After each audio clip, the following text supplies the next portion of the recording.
Apa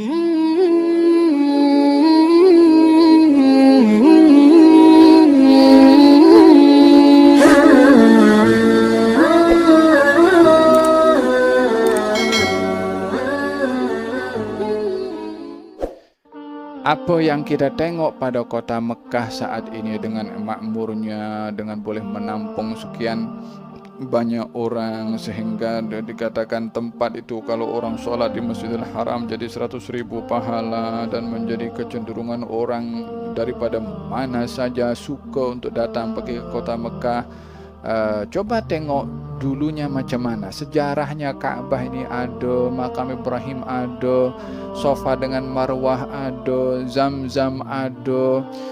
Coba tengok sejarahnya daripada mana, supaya kita ini melihat keajaiban yang luar biasa diberikan oleh Allah kepada orang yang sabar, orang yang menerima berhadapan dengan dugaan dari Allah. Ini tak ada Mekah kalau bukan karena sabarnya Siti Hajar dan juga Nabi Ismail yang berada di situ.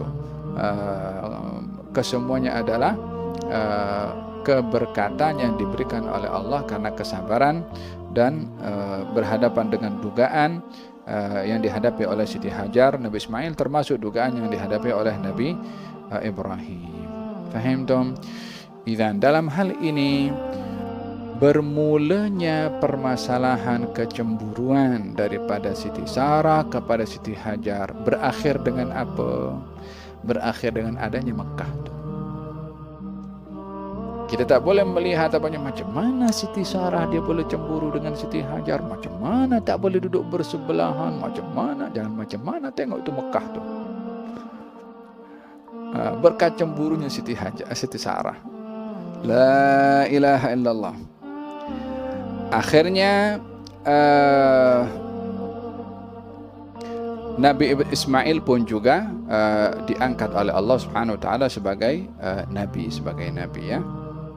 Akhirnya pun juga Siti Sarah mendapatkan anak. Subhanallah, setelah Nabi Ibrahim membawa Siti Hajar dan Ismail ke kota Mekah, waktu itu yang masih belum ada sumber kehidupan, balik pergi ke Khalil, kembali kepada Siti Sarah. Tak lama daripada itu Siti Sarah akhirnya hamil juga, dan akhirnya mendapatkan anak bernama Ishak.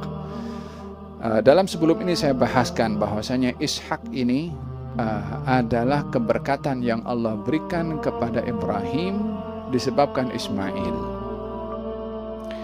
Bila Ishak itu dilahirkan, Ishak dilahirkan setelah Nabi Ibrahim melepasi ujian untuk menyembelih Nabi Ismail. Jadi Nabi Ibrahim masih ulang-alik daripada mana? Daripada Khalil pergi ke Mekah, ya kan? Jumpa dengan anaknya Ismail, masih remaja. Balik lagi pergi ke Palestin, balik lagi pergi ke Mekah. Dalam usia remajanya Ismail, itulah Nabi Ismail diberitahukan oleh Ibrahim, saya bermimpi menyembelih menyembelih kamu. Bagaimana pendapat kamu? Wahai ayahku, tunaikan apa yang diperintahkan. Saat Ibrahim membawa Ismail ke Mina untuk disembelih, maka ketika pisau diletakkan, Allah Subhanahu wa taala memanggil kepada Ibrahim, qad saddaqta ru'ya. Wahai Ibrahim, kau dah tunaikan perintah yang diberikan oleh Allah melalui mimpi, dan digantikan oleh Allah dengan binatang atau kambing yang sehat. Ketika Ibrahim diberitahu oleh Allah kalau dia sudah berjaya melepasi ujian untuk menyembelih putranya yaitu Nabi Ismail, fabasyarnahu bighulamin halim. Kami berikan kabar gembira kepada Ibrahim anak, yaitu Ishak. Kabar gembira ini datang setelah Ibrahim berjaya melaksanakan perintah Allah untuk menyembelih Ismail. Kejayaan melepasi ujian dan dugaan ini, orang itu kalau berjaya dia dapat hadiah lah, dapat award, ya, dapat dia punya hadiah lah. Ini hadiah daripada Allah kepada Ibrahim. Apa hadiahnya? anak yang kedua. Bila dia dapat? Setelah dugaan bersama dengan Ismail. Jadi Ishak itu salah satu keberkatannya Ismail.